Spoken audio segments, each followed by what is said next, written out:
We just had an awesome lunch and we're about to make some chicken brine.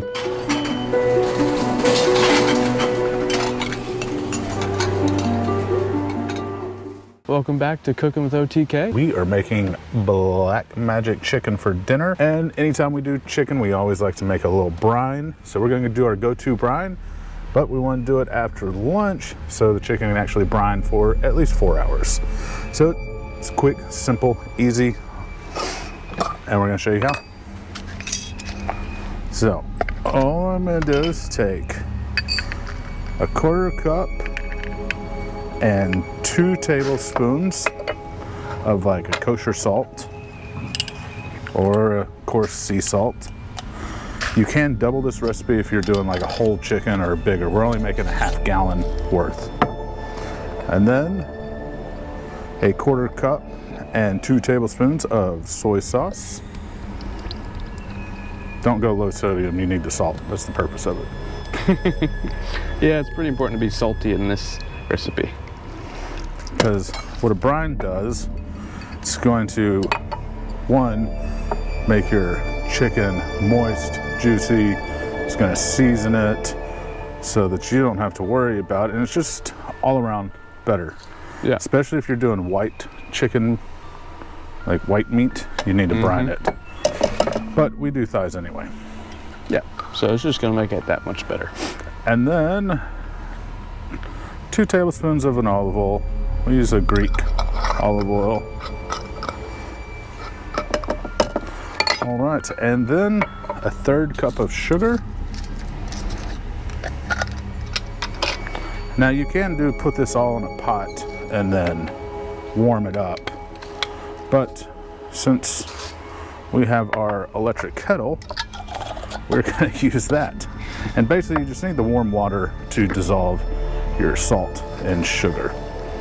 So to the bag, this is about 3 cups of hot water, and then we have about a 1.5 cups of cold water filled with ice, and another 3 cups. Total 8 cups.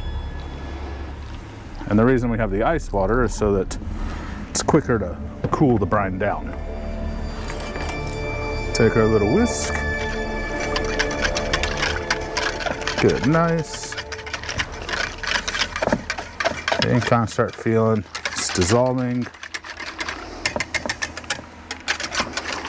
And then we just add the rest of our water. Raise our bag. Now our ice water.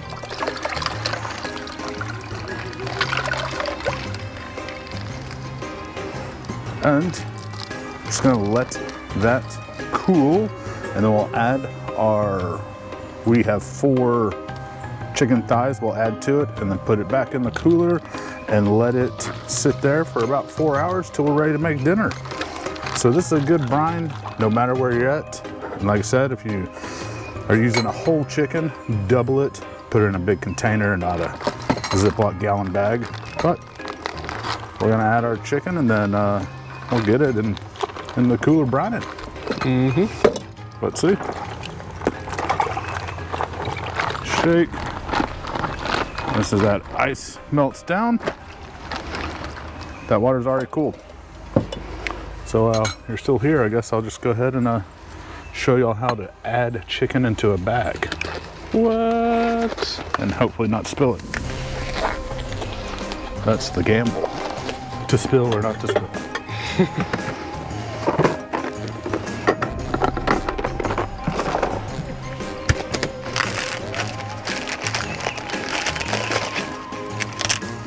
I always try to keep one hand dirty, one hand clean. Less cross-contamination. Then simply drop your chicken in and let the brine do its magic. All right, I'm gonna zip that up, get it in the cooler, and then it'll be ready for dinner. Alrighty guys, we'll see you in 4 hours. Ooh. Hey, and a little tip, if you're using not really good quality bags, double bag it and less likely it'll bust in your cooler.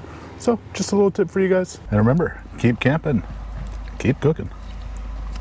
Yeah.